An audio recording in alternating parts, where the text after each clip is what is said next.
القاهرة تقدم حكايات حارتنا. نجيب محفوظ.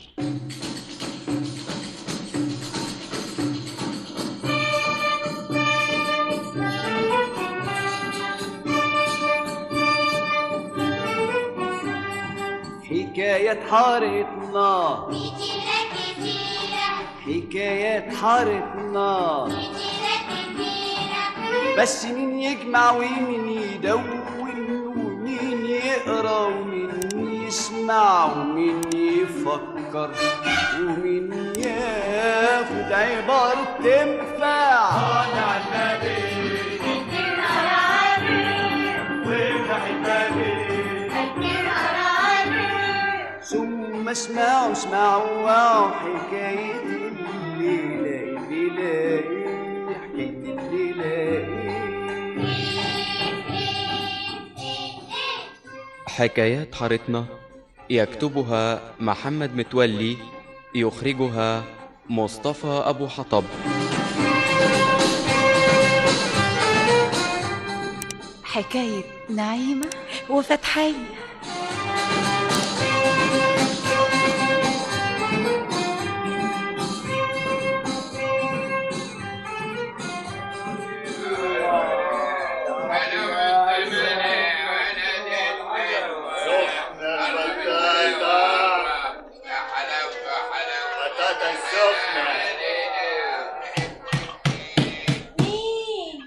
أنا فتحية. أهلا يا شيخون، ادخل. امسكي يا قبلة. ليا عروسة المولد دي؟ وأنا ليا مين غيرك أجيب له؟ تعيش يا سيدي الرجالة ونعيش لبعض يا ست البنات. بس أنا ما كنتش عاوزاك تكلف روحك كده. مفيش كلفة ولا حاجة. العروسة المدندشة دي كلها بحتة ب10 فقط لا غير. بقول يعني عشان انت اليومين دول خالي شغل. بكرة تفرج يا جميل. أنا جاني هاتف في المنام وقال لي كده، قال لي إن توحة هي قدم الساعد عليك، والقرش هيجري في إيديك وهتبقى آخر قلاجة. يسمع منك الكريم يا شيخون. ده مش كلامي أنا، ها. ده كلام الهاتف، والهاتف ده بقى مفيش هصدق منه. حكاية المهر دي بقى هي اللي واقفة في سكتنا ومعطلة كل حاجة. صبرك بالله، صبرك بالله، وانت عينك ما تشوف إلا النور.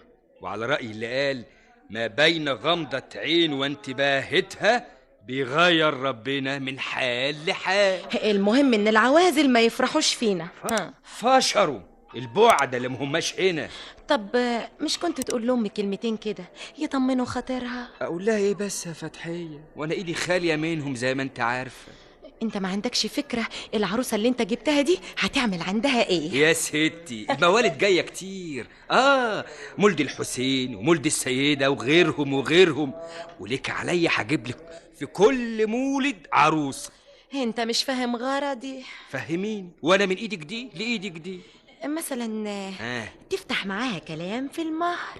اتكلم في حكاية المهر وانا كده على فضل كريم؟ ده كلام يا شيخون، والكلام معلهش جمرك زي ما بيقولوا.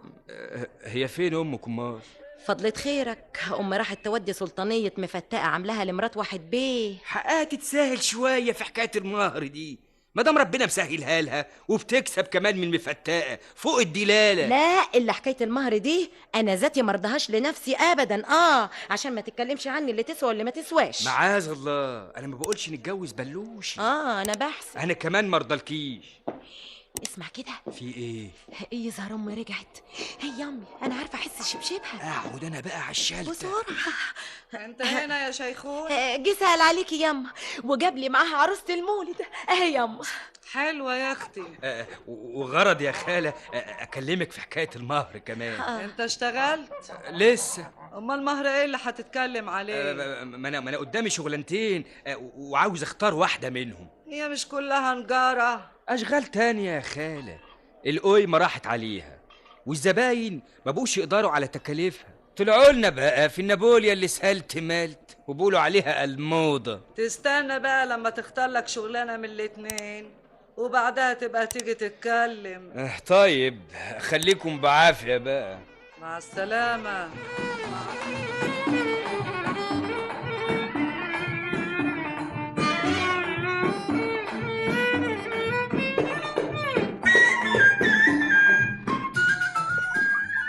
ازيك يا نعومة؟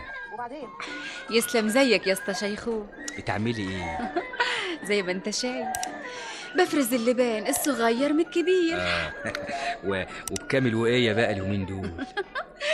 امي ليها نظرة في الزبون، اذا كانت واحدة هانم بتقول لها الوقية بالشيء الفلاني. طب واذا كان بقى زي حالاتي من غير فلوس عشان خاطر عيونك. قدها وقدود يا نعومة يا حلوة. والفرح امتى بقى ان شاء الله؟ فرح مين؟ فرحك على فتحية. ما خلاص.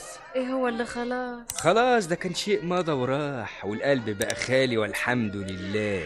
ومش عيب لما يبقى واحد زيك كده ملو هدومه وقلبه خالي؟ ما انا جاي اعرضه عليك اهو. ايه؟ واذا وافقتي انا مستعد افتح لك قلب على الاخر. تروح بقى تقول الكلام ده لامي، وقبة الغوري مش بعيدة، تلقاها فرشة قدامها زي ما انت عارف. بس العين بصيرة والايد قصيرة يا حلوة. انا عارفة انك خالي شغل اليومين دول. والعمل الاول نتفق وبعدها يرزقها الكريم. عليكي كله على الله. يعني اروح اتكلم مع امك بقلب؟ روح كلمها.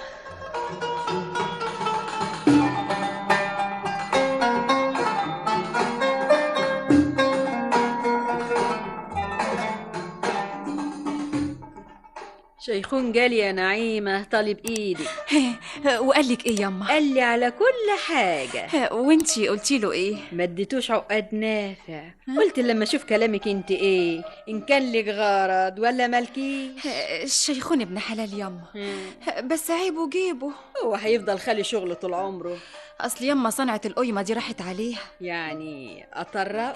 لا لا لا مش قصدي يما. قولي يا بنت كل اللي في بالك، ما تخبيش عليا حاجة.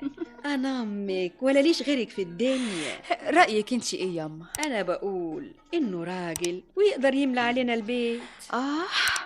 لو بس كان عنده ايها شغلانة نخليه يشتغل معانا، واللي بيرزقنا يرزقه.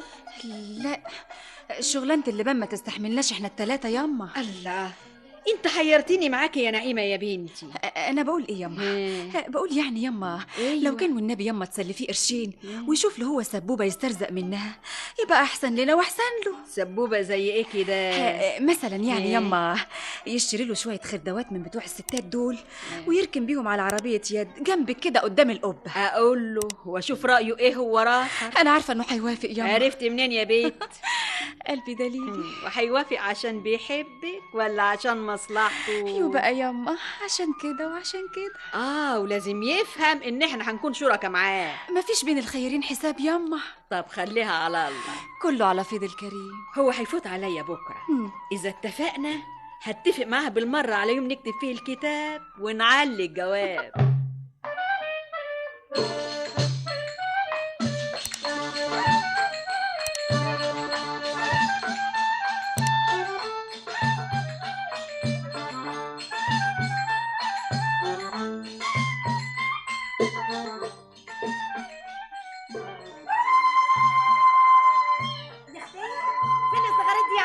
ده في بيتهم النعيمة تحت اللبان.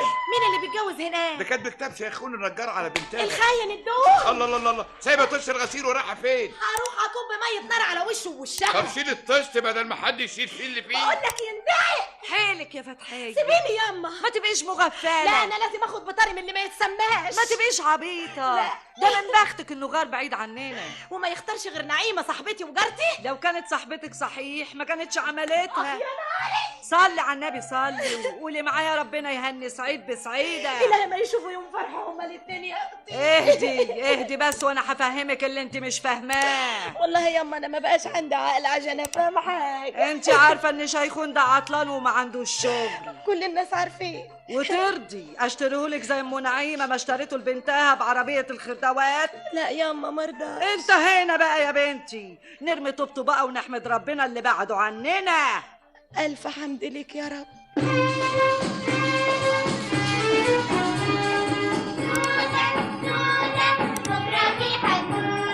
إلى اللقاء غدا بالفكر والآداب، في حكاية عن حارتنا لكن لها العجب هنسمعها ويا ريتنا نبحث عن السبب، ما هو لو عرف السبب راح يبقى للعجب العجب اللي في حكايات حارتنا الكتيرة الكتيرة.